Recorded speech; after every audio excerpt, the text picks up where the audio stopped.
Hello everyone, this is Mehra, the counseling psychologist and the legal consultant.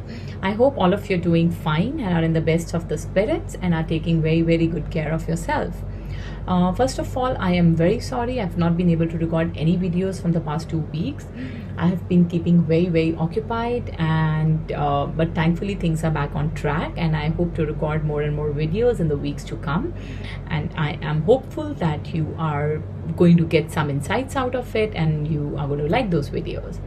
So in our today's videos, I'm going to talk about the addictive habits which start getting established in the middle childhood, that is between the age 7 to 12, and how they carry forward to the adolescence very naturally without us even being aware of it, and what is the science behind it.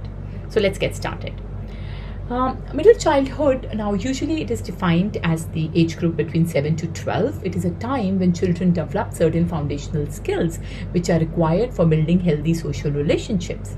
They learn certain new roles which prepare them for adolescence, which prepare them for adulthood. Now, how a child is nurtured during this phase, what is the kind of exposure which child has, the kind of activities he engages into, that has a huge impact on his cognitive, mental, social, physical, emotional development. I would in fact emphasize that middle childhood is a preliminary but very crucial phase because it sets the stage for the formation of the habits. The pattern starts to emerge, habits start to form, they start to take shape. But when these patterns or these habits are not adequately managed, they're not adequately observed, they're not adequately regulated, they have the ability to transition into an addiction behavior, an undesired addiction behavior. Now, what is a habit? Now, habit is a pattern of behavior which is often performed unconsciously due to repetition. Children in middle childhood, they do not take the time to self-analyze their actions or think about the consequences to their actions. As a result, they are more likely to perform a behavior or action repeatedly without even thinking about it. So at this stage, if children are not taught about self-regulation, if they're not taught about being mindful, or if they're not taught about where to stop, right, or how to resist that impulse, or as a parent, if we're not observant about the habit pattern being formed in our children, then those repeated actions or those repeated behavior or their habit pattern they can transit into healthy and the unhealthy habits. Now, it may be possible that for some children a habit just stays a habit and does not develop any further, but for other it can culminate into an addiction. And why and how? Because addiction is nothing but a complex struggle between acting on that impulse and resisting that impulse. And a child who is consistently unable to resist that impulse eventually and gradually move towards undesired addiction behavior. So as a parent, it is our onus, the onus is on us, it is our duty, the onus is on us to teach our children the skill of self-regulation. The onus is on us to teach them how and where to put full stop. But most of us use instructional approach rather than going self-regulatory way. We tell them, don't do this, stop behaving like that, behave like this.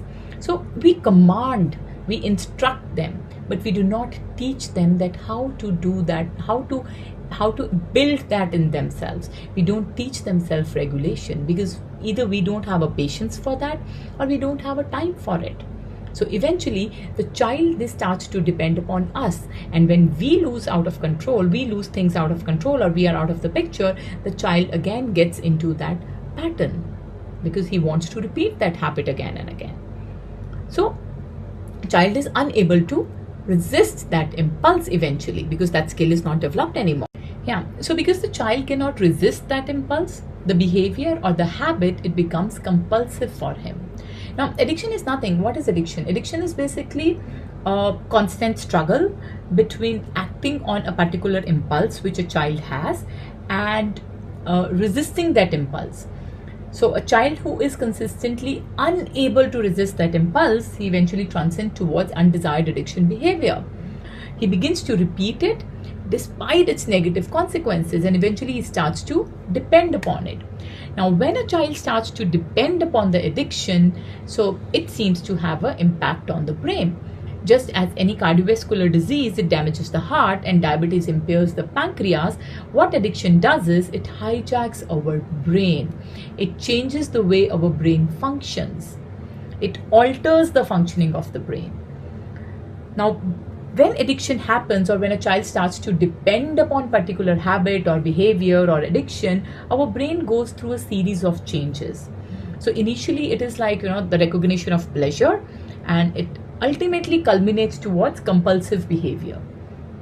So as we all know that our brain reacts to release of certain hormones in a particular way.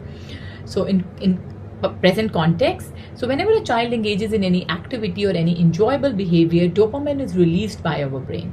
Now, what is dopamine? Dopamine is a chemical transmitter in our brain that relays the feeling of the pleasure to the brain. So our brain starts to form an association that this particular activity or behavior is associated with this feeling of pleasure, and when we are doing it repeatedly, that association becomes hardwired.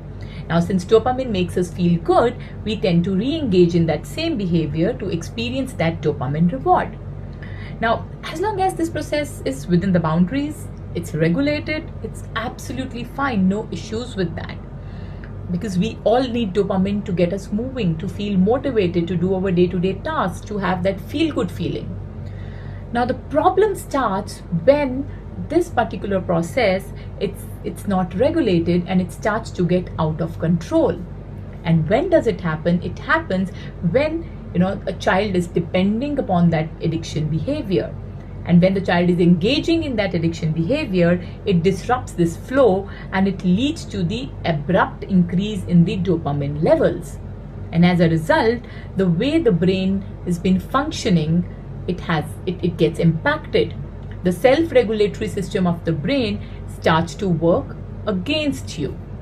So the addiction that once stimulated the dopamine production initially, it has now become a necessity. It has become a prerequisite to produce that pleasure from the dopamine, because the brain cannot do it on its own anymore. Addiction actually has hijacked the brain's dopamine output.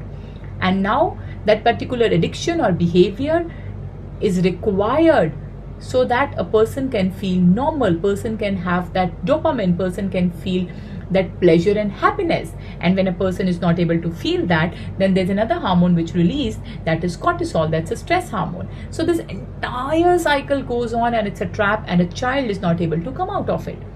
Now, without being aware of this, the cycle goes on, the patterns get established, and the habit, they turn into an addiction as child moves further into middle childhood and transitions to adolescence. So self-regulation and mindfulness, it is very, very important, and that is what we need to teach our children rather than being instructional about it. Thank you.